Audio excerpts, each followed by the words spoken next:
welcome back to Atypical Talk. This is a podcast where we have conversations that illuminate the intersection of faith, culture, and the common spaces of our humanity. I'm Abby. I'm Joel. And today we have one of our dear friends, Joanne Barnes, Dr. Joanne Barnes, I should say, with us. She is a huge part of our church here at Bridgeway. She's one of our elders. She serves all over the church and such an encouragement and a great leader in the marketplace and in the nonprofit sector. So we're so glad to have you here with us. Thanks for joining us. Hey, thanks for having me. Yes, love it. So we're going to jump into our first article today titled, Single Strawberry Raises Controversy Over $19 Price Tag. Controversy. A $19 strawberry from the luxury grocery store chain Erewhon in Los Angeles has caused controversy on social media. An influencer named Alyssa, whose aunt and uncle own the grocery chain, posted a TikTok video taste testing the expensive strawberry. In the video, she declares it to be the best strawberry I've ever had in my life. The video quickly went viral, with many commenters describing the $19 price tag as dystopian and a new low. The high price of the strawberry is due to it being imported from Japan's area known as the Strawberry Kingdom. Representatives from the Strawberry Company explained that the strawberries are picked at their prime and delivered to the store within 48 hours, faster than produce grown locally. They argue the price is justified by the logistics of getting the fresh Japanese strawberries to the U.S. market.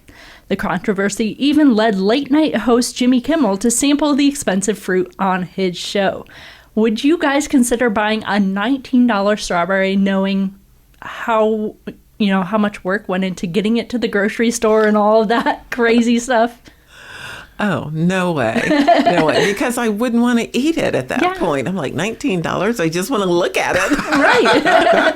I don't know. I'm tempted to be like, what is all this fuss about? It'd be a treat and it's an experience. Like, it's one time, make this whole big deal out of it. Even though I did just do like a quick Google search right before we started here, and I just typed in bigger foods that taste worse. And the very first thing that AI says, a common example of bigger food that actually tastes worse is a large commercially grown strawberry.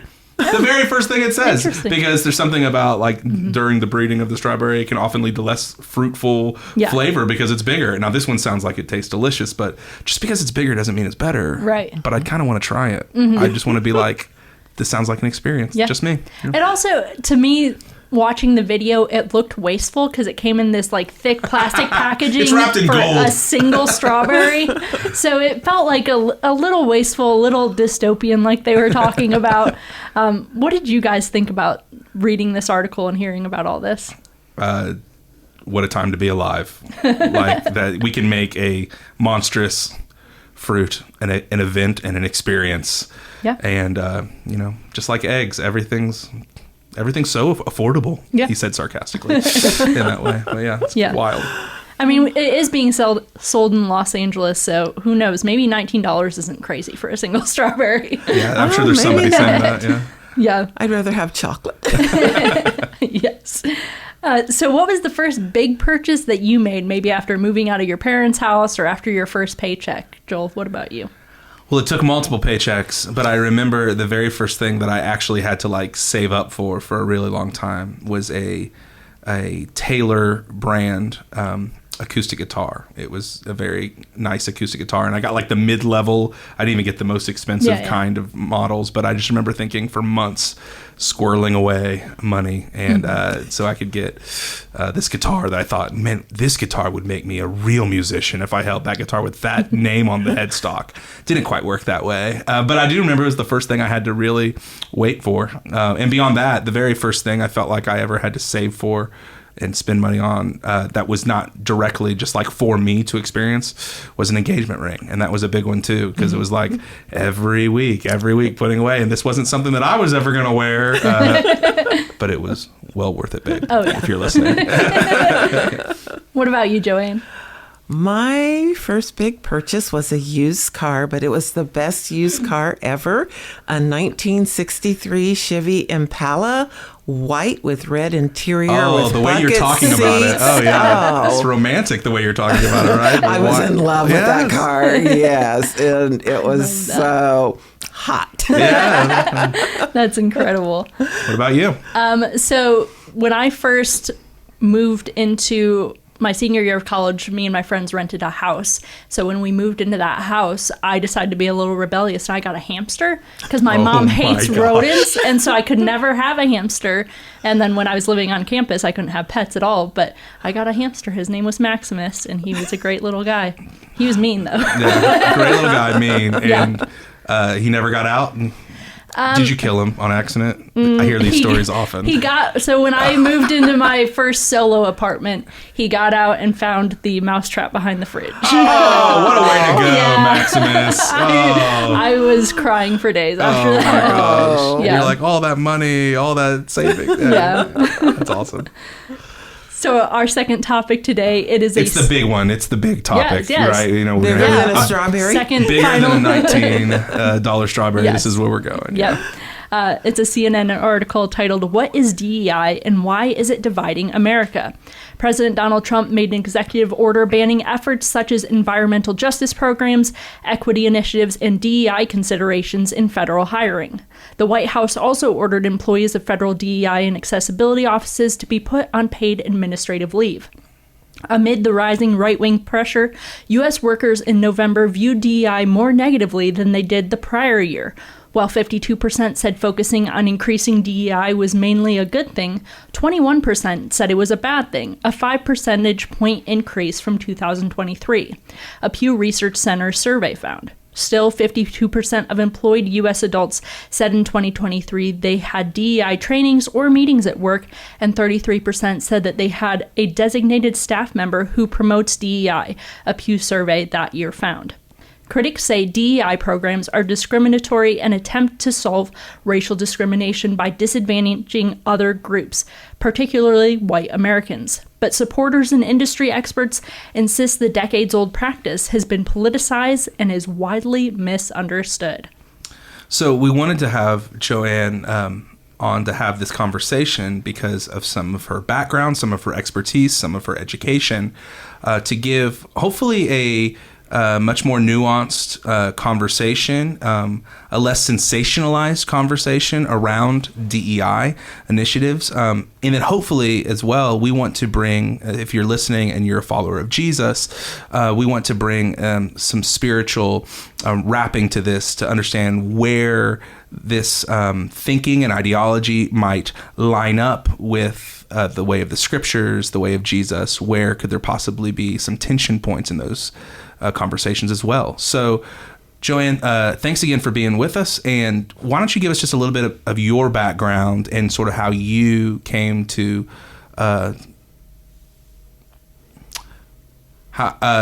Joanne, why don't you give us just a little bit of your background and how you came to study and now teach DEI? Okay, yeah, thank you. So, DEI has always been of interest to me, but as a professor at a university, I really started focusing on cultural differences. So it went beyond DEI. My focus was more looking at cultural differences across the globe. So after I completed my doctorate in organizational leadership, I went on for a postdoc at San Jose State University, where I actually studied global leadership. And in that space, I was really looking at culture and culture norms and worldviews and how people approach life that weren't like me.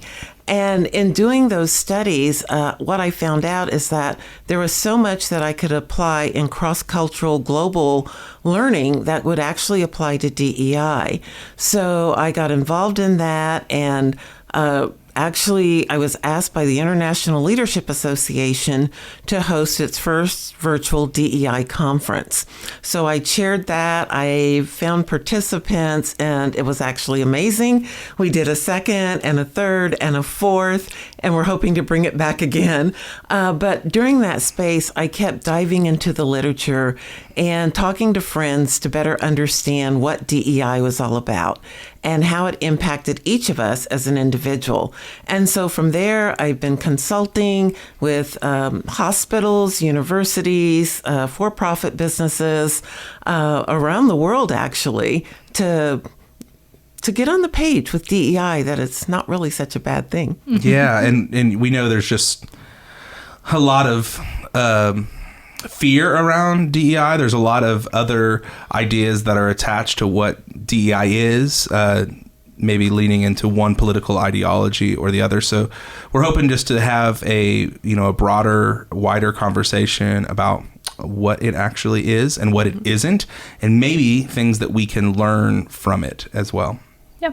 So DEI stands for diversity, equity, and inclusion. The article gives this definition of diversity. It says it's embracing the differences everyone brings to the table, whether those are someone's race, age, ethnicity, religion, gender, sexual orientation, physical ability, or other aspects of social identity. So Joanne, what do you think about this definition? Does that line up with kind of what you have learned over the years? Yes and no. Yeah. So, I mean, I think the one part most people might find a challenge with is that word embracing. Are we really embracing the diversity of others in all those areas that you mentioned? And what diversity is it are the differences that each of us bring to the table. For example, we can look at height, and that can become a diverse issue. If I'm tall in a room full of people that aren't so tall, then there's diversity there. And so we have to really look at it through this lens of, am I going to accept those? I don't have to embrace them, but I should accept them and acknowledge them. And so a lot of the literature talks about how we acknowledge those differences and, that we don't just ignore them and sweep them under the carpet, so to speak, but that we're actually accepting of those differences and just saying, okay, I acknowledge that we're different, but it doesn't make you a bad person. I think for me, thinking about diversity and maybe how there's been like a shift in our cultural understanding of diversity over the last 10, 15 years. I just think back on being brought up in public school, in church, in the Midwest. And I was always told that, you should be colorblind. You don't look at anybody and don't see the color of their skin that's different. Don't see their socioeconomics that are different. Like, everybody's the same, Joel. Everybody's the same, and you need to see everybody as the same. And to me, it seems like, at least what I feel like I've been learning over the last 5 to 7 years has been, colorblind doesn't really get the job done because it doesn't accept that there are differences, and we can celebrate those differences and embrace those differences in other people instead of acting like everybody is the same. No, we're not all the same. And actually, maybe that's a good thing to understand and to accept. How do you sort of see that conversation of, maybe colorblindness or embracing, accepting all these differences? Yeah, so color blindness was really put out there so that people would say, okay, nobody's different and everybody's going to feel good if you don't point out those differences. But in reality, as an African American female, I want to be recognized as an African American female. When you see me, you see color. And that's what's really important because that shows a respect for my identity. As you mentioned, Abby, we talk about social identity, and it goes back into how we view ourselves and how we categorize ourselves. And so it's so important that people recognize whether you're Asian, Latina, or whether you come from a biracial, so my niece is Puerto Rican and African American, and we need to recognize her as such and not just label and say, well, I really don't see your color, because that disrespects everything that my family has gone through to get me to where I'm at today. So colorblindness has come under attack, and I'm so glad, Joel, that you have talked about how now you recognize that even though it was a thing that was being promoted, it really didn't give people a chance to be themselves. Yeah, and it's almost like, for me, I can't celebrate diversity as a value if everybody's just always all the same. And for me, it really was a theological shift in my mind. Me reading the New Testament in its first century cultural context, understanding Jew and Gentile. I used to think that the New Testament, especially the letters of Paul, were mostly like telling us how to live and how to get saved. And even though there's a lot of that inside of it, the context in which Paul's writing these letters to places that are very Jewish or Jewish and Gentile or mostly Gentile and a little Jewish, like was, hey, God's making a big blended family and now everybody can come trust Jesus as their king and as their savior. And you guys got to get it together because I know you're different, but we got to pull together, right? Yeah. And that shift in me was, I couldn't continue with the color blindness thing because God is making a big blended family and he wants lots and lots of different types of people. He's a creative artist who loves to paint in different colors and use different stories. And it's actually better where there's diversity because it shows more of God's heart and his creativity. So much so that I shared this on Sunday morning, but there's this passage in Revelation chapter 7, verse 9, where we're given this like glimpse into eternity. And John is given this picture of a multitude of people, all nations, tribes, and tongues, all worshiping the Lamb. And it's this idea of like, oh, that's what eternity is like. And it doesn't say that like it was just a big group of people that all looked the same. It was like actually talking about different types of people that were there. And maybe some of the power is that some people are from Russia, some people are from Puerto Rico, some people are from Africa, and maybe different ethnicities, all Americans in different ways. And that's actually the power of it. And so I think the idea of having programs and strategies for our workplaces, our churches, to be diverse, currently for me, I'm like, that is a strength, not a weakness. And what I do love about the definition of diversity that the article uses is talking about the differences that everyone brings to the table. Like that idea of we all have something unique we can bring to the table that actually makes it go. Yeah. And I love thinking about that. And the more diverse voices that are just beyond my implicit biases, the better, right? I mean, there was this time in a Bible study this last year where I was filling in at a table because their leader was gone that night. So I filled in at a table with a bunch of Gen Z girls, young women, I should say. And I was the only guy at the table. And there was this one thing we were talking about. And they're like, well, that's you assuming this about that girl in the story. And I'm like, oh my gosh, that's totally what I've always assumed forever. And I was never given this other picture of what it could be. And just an example of how we all come to the table with our own biases. Absolutely. And diversity helps check those things to see what everybody else is bringing to the table. And I left that Bible study that night with a better, more well-rounded, I think probably a better interpretation of that story because of those young Gen Z women that set me straight, or at least showed me a different way. So I think that's, it's a beautiful thing to encourage inside of our churches, inside of our workplaces. Joanne, what are some examples like in your consulting where you have seen initiatives to increase diversity that you found to be helpful? Yeah. So, one of the things is that when people call me, it's like, we've got a problem. So it's like, okay, you feel like you're coming in with the fire extinguisher to put out a fire. But often I like to start with the top leadership of an organization. And when I do, I'm hoping that they're calling me in for the right reason. So one of the things I found that when you look at executive leadership teams, often they don't know who their people are. Unfortunately, their executive leadership team, they often look all alike. There's no gender diversity. There's no racial diversity or ethnicity mix. And so they have preconceived notions about individuals and who they are and where they live and how they dress. So one of the things I really start talking about is what is the diversity of your workforce? And I tell them that there are many, many definitions of diversity and that it is ever changing because we as humans are ever changing. We keep bringing different things to the table. We keep becoming more blended and therefore our diversity is more blended. And at that point, when I'm working with this one organization in particular, I could see that nothing was clicking. Nothing at all was clicking for them. And I said, let's just go take a walk. Let's just walk around and let's talk to your people. Let's see, who they are. Besides just a hi in the hallway, you need to really understand who they are. And what was amazing is that they had this idea that they were different. Well, they were different in a way because they did not look like them. The majority of their workforce was African American or Black, whichever term you prefer. And the leadership was white. And so therefore, they already felt like, well, they're the worker bees and we would have nothing in common. And so once they started to talk to individuals, they found that their children went to the same school. They were in the same school district. They drove the same types of car. They even liked some of the same foods. And they, played golf. They had a lot of things in common that had often been ignored.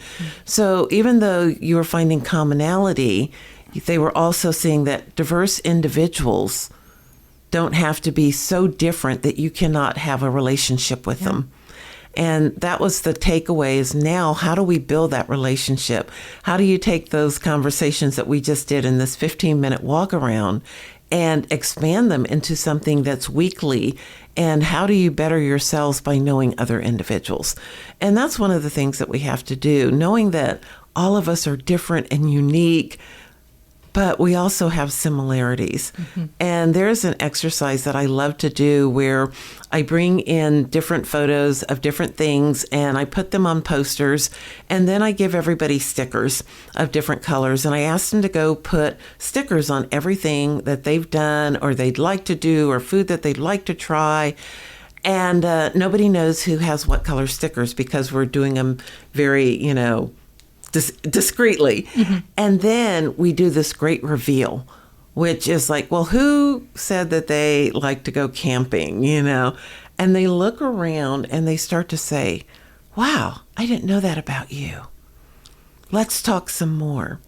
So to overcome diversity issues, we also have to look at what do we have in common. Yeah, that's awesome. So the next part of DEI that we want to talk about is equity. They define it as treating everyone fairly and providing equal opportunities. I think one thing that's very confusing with equity is equity versus equality. So can you talk a little bit about that? Yes, and I do like that definition because one of the things that we look at, people will use those terms interchangeably. Equality and equity mean the same thing. And I have a really great example. Organization had a tuition grant program, and but they have different staggered pay scales. And when I was looking at policies, which I often look at when I go into an organization. You're the person who's reading all the policies. I'm the one policy. person. Yeah, no, I love it. Yeah. I'm the policy person that goes, uh-oh. Yeah. So we're looking at the policy, and I said, well, why does everybody get the same amount of tuition grant? Well, that's just our policy. And so when we started to put that in the lens of what equity is, I said, you have to remember that these individuals are not starting at the same monetary place. So somebody who's making $50,000 a year and somebody who's making $18,000 a year is going to need more of a tuition grant to get that bachelor's degree than somebody who's already got some extra income. And so how do we make that equitable so that people are actually starting at the same place to reach the same end goal? Equality was everybody gets tuition grant. But the equity was when they revised the policy based on levels of the organization. And that's where we started to see equity and people getting a better education. Yeah. I think I've heard some people, this is their biggest sticking point against DEI or saying that this is why this is wrong, is because they feel like it's being unfair by giving people extra advantages. Like this is where you get people talking about, well, they only got that job because they checked this box and they jumped ahead in line. And to a degree, like if that was reality, I do understand like that is something that bucks up against our American sensibility and meritocracy of you only get things because you've worked for them and you're the right person for the job. So I understand that nature of it. But is that what's happening inside of DEI when we're talking about equity? And if not, what is actually happening? Is there still a meritocracy? And what I mean by that is like people get what they deserve and what they've worked for and what their education level provides for. Yeah, Joe, that's actually two sides of the same coin. Okay. Because there are times where an individual will be promoted to their highest level of inefficiency because they can check off the boxes. As an individual, we have to know when we're not capable. So as I said, as a Black female, I've had those things that have happened to me that says, well, we want to promote you. And I'm a little vocal sometimes, and I go, I'm sorry, I'm not going to be the person that gives you 2 check marks, black and female. Yeah, the tokenism of it. I will not do it because I know I'm not capable of doing it. I know what my talents and my gifts are, and that's what I want to use. And so you see that, and then people who see that have this very negative association with equity and giving people a fair chance. But what DEI is really looking at is, I have this really great cartoon that I wish I had with me, and it has a gentleman who's getting ready to do a 5K and a female as well. And when it looks at the female, there's cactus and hurdles and broken bottles in the road and everything, and she's also a woman of color. And then the guy, nice guy, looking good, white male, and there's nothing in his track. Mm-hmm. And so what would happen if we want this race to be equitable, we would remove the obstacles so that they're both starting in the same place to get to the end. If we want it to be equal, they're going to run the same distance, but they're going to have, one's going to have hurdles and one is not. And so that's this thing that we struggle with, and that's the tension that I see when I talk about equity and equality with many, many groups. And I recently did something with a university here in town, and this light bulb came on, and a person came to me afterwards and said, I never knew there was a difference between equity and equality. I just thought that we were giving people who were poor or, didn't have what I have a chance to go ahead and fail because they weren't going to be qualified anyway. And I'm like, wow. And he's like, but now I know the difference. He goes, and that's something I've got to put into my work ethic. So I think it's really sharing with people examples of why equity makes a difference and why we're focused on equity. It's not that we're ignoring equality, because there are some instances where we do need to look at equality first.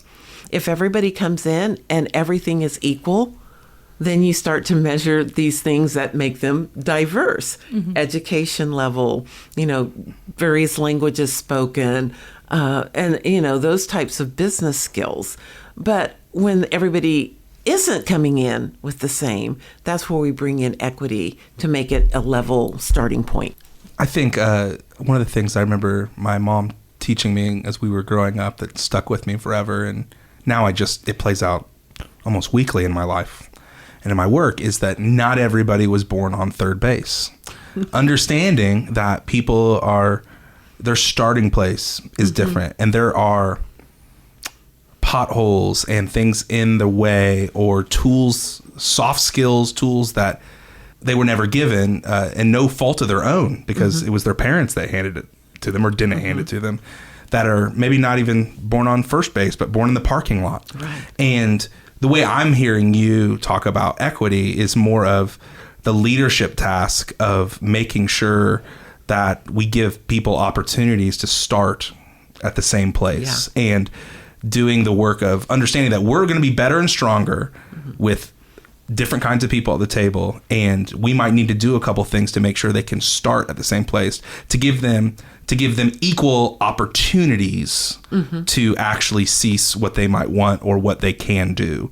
Yes. And I think that's just such a really big shift in thinking about it, is this reality of understanding that everybody starts in a different place and everyone's doing the best they can with what they have. And man, you see that raw talent in somebody, and if you can get them to that same starting point, it could be a game changer for an organization, for a community. Exactly. And, you talked a little bit, you just mentioned biases briefly, but, the other thing that when we're looking at equity and equality, we have to work through a lot of biases. And the thing is that people have perceptions of what individuals are like, what they're capable of. I was a dean of graduate school before I went back into full professorship, and I would set up a lot of appointments, and people would come to my office, and most of the time, they didn't know who I was. And I had a gentleman that came to my office, and he says, "Hey, I'm looking for Dr. Barnes." Mind you, I'm sitting behind the desk, and my name is on the door. And I said, "I'm Dr. Barnes." And he goes, "No, I'm looking for Dr. Barnes." the dean. This is like a movie scene. Oh, yeah. I am Dr. Barnes, the dean. Well, you sounded different on the phone. Oh, yeah, I'm sure. And I said, well, how did I sound? And he was like hesitant. And he said, well, you sounded white. And I go, oh, that's my professional voice. Don't worry, I'll go back to normal. And just kind of made a joke of it. But his bias was that somebody that is in a role of leadership needs to look a certain way, speak a certain way. And when he saw me, it just threw everything off. And, I made light of it, and we were able to resolve his issue. I didn't hold it against him. But, I always think about biases, and I ask people to think about what are the stereotypical biases that they hold. Not that all stereotypical biases are bad, because they're not. But we hold them, and that creates tension in our workplace, in our organization. And that's when sometimes DEI, DEIB gets a bad rap. And the B is biases? Belonging. Belonging. Oh, yeah. Right, yeah. The B is belonging. Okay. Yeah, I think one other thought on equity I think is just interesting is, again, going back to what I think maybe one of the main thrusts of our New Testament actually is God making this big blended family with Jesus being the center, but there being all these differences inside of this big blended family. The book of Romans, which a lot of people just treat as Paul's big theological treatise about salvation and what Jesus did, but there's actually, like, on the ground level, there was this big tension between Jewish Christians and Gentile Christians in Rome. And in chapter 12, Paul shifts the tone from just thinking like 3,000, feet above about what God's doing to, this is how you guys are called to live it out together. This is why you guys are called to like live this out together. And there are some people think that it's wrong to eat certain foods, and some people think it's you have to celebrate these special days. And there's all these differences that really show up in chapter 14. And Paul at the beginning of chapter 14 says, "Accept the one whose faith is weak without quarreling over disputable matters. One person's faith allows them to eat anything, but another whose faith is weak eats only vegetables. The one who eats everything must not treat them with contempt, the one who does not, and the one who does not eat everything must not judge the one who does, for God accepted them." And then to sort of end this section down in verse 19, he says something I think is really instructive for the posture we should have towards equity and giving people equal opportunities. He says in verse 19 of chapter 14, "Let us therefore make every effort to do what leads to peace and to mutual edification," which is building each other up. And so this posture of these different kinds of people is to do what it takes, make every effort to make peace between you and to build each other up, both sides up.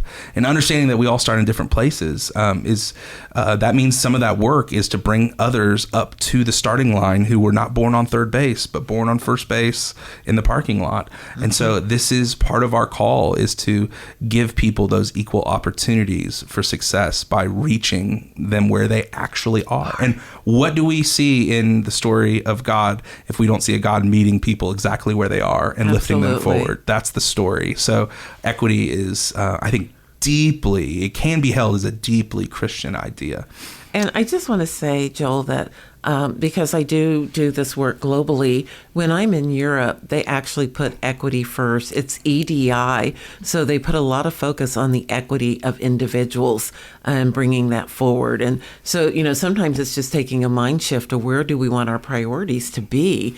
Do we want to focus more on equity, knowing that diversity is ever changing? And I always tell people that the leadership literature says there's over 5,000 definitions of leadership, and scholars cannot settle on one. We are getting to that point where, we have 1,000 definitions of diversity, and scholars cannot settle on one. Yeah. So lastly, we want to talk about inclusion. The article defines it as respecting everyone's voice and creating a culture in which people from all backgrounds feel encouraged to express their ideas and perspectives. I really like that definition. What do you think about it, Joanne? I love that definition. The area of being inclusive or feeling inclusion, it can take on a whole different realm in organizations and neighborhoods, because when we want to come in as our whole self. We want to bring in who we are. One of the things that we talk about is that I may come in, and if my dress clothes are normally jeans and a sweatshirt, and that's who I am and that's my identity, then don't make me feel like I don't belong or that I'm included because I'm not dressing like you. And so inclusion is respect me for who I am, but also respect me for the diversity of thought that I bring, for how I look, for my identity, for my lineage, for all of those things, and let me feel that my whole self, no matter how flawed, can come as I am. Mm-hmm. And often when we look at that inclusion, it's like, well, you have to wear these clothes. You have to be here at this time. You have to, wear this makeup and this cologne and perfume. And you have to drive a certain car and go to a certain place of worship. And that is wrong. Inclusion is saying, Joanne, here you are, looking the way that you do, acting the way that you do, speaking with a dialect that you speak with, but we love you anyway. Yeah. And we respect you for who you are. And we respect your diversity of thought and your diversity of opinion because that makes us stronger. And inclusion leads to belonging. And when you have inclusion, then you start to feel that you actually belong. I want to come to work. I want to come to this church. I want to. And you just fill in the blanks because when you belong to a place, you feel loved. Mm-hmm. And inclusion leads to belonging. And that's what we really want when we look at inclusion. But the definition is spot on. It's just being respected for who you are and allowing yourself to be all in just the way that you are. Yeah. Yeah, I just felt like you were preaching the gospel there is what it sounded like, right? Because that's what really changes us, right? It's not the berating of somebody for their weaknesses or their lack. It's not saying you have to act a certain way and then you are embraced. Mm-hmm. But the gospel of Jesus says that I love you. You can't do anything to change that. So let's go do this thing together. And you belong in my presence. I mean, Andy Stanley's got this little line about people that were nothing like Jesus liked Jesus and he liked them too. Mm-hmm. Like that idea that like the only thing Jesus ever did was hang out with sinners, right? It was like all he did. And he loved being with them and he made them feel included and embraced and restored. And that's where the transformation actually happens, not by you feeling guilty or filled with shame and then realizing that, oh, well, Jesus loves you, through that. And so now you can drop all your guilt and shame. It doesn't really work that way. It's more of Jesus walked with these guys first, loved them first, and they responded to that love that they experienced. And so to think like of the positive outpouring or the positive outworking of inclusion is really powerful in any organization or community. Yeah. And one of the things that I've seen in my work is that when I go in and I often talk to HR, and what I talk about is retention. You can have a diverse body of individuals working for you, but are you retaining them? And I said, wouldn't it be great if we could just have a conversation with those that are still here, that are diverse, and maybe ask them, why are they still there? Mm-hmm. Or are they consider leaving? And their number one response is, I don't feel included and respected. And that's why I'm going to leave. So then we have turnover. And when I'm working with organizations, especially for profit, what they're like is, well, now I have to spend more money on training and development. Well, if you treated people with respect and you respected their voices and what they had to say, your turnover is not going to be so high. So there is a business case for inclusion. It's not just because of an event that happened, in 2020 or even prior to that. It really is something that goes on every day that helps businesses, that helps communities feel loved and respected and trusted. And I think leaders who approach DEI with humility, with cultural humility, they are more aware of themselves. And I like to teach self-awareness. What is it that you don't know about yourself that is causing you not to include others, not to see equitable opportunities for others? Because the more we know about ourselves, then we can start to see things that we need to change in ourselves. And then that helps us to create this place where we all feel loved and belonged. I came across this this quote from Verna Myers, who says that diversity is being invited to the party, but inclusion is being asked to dance. Yes. And I think that's such a beautiful picture of belonging and how these things build on top of each other, right? Absolutely. To that. So I think that's really cool. And just another thing just to speak to is I know there's so much talk back and forth and fear-mongering from both sides of our political aisle about DEI. I think it's also important to realize that DEI it can be a very broad approach to things that are much more than just what we want to think race and gender, ethnicity, and those things. Like, just for example, DEI includes ramps and sidewalk curb cuts for handicapable people, subtitles and captions, TV on our phones, family restrooms, which I know with little kids has saved my life a couple times. Changing tables in men's restrooms, breastfeeding, pumping stations, accommodations. The idea inside of work, like floating paid holidays, paternal leave time, all these different kind of things, like flexible work arrangements. All these things that I think we would mostly agree are good things for us as a people. They came from doing the work of trying to make sure that there was diversity, equity, and inclusion. Not to say that every program is different, and the way that some people might hold DEI needs to always be constantly reformed, like everything that we do. But let's not, proverbially throw the baby out with the bathwater. Let's learn from it. Yeah, I mean, that's the thing, and that's why I talk about the definition. We can't just say diversity is and make it be black and white.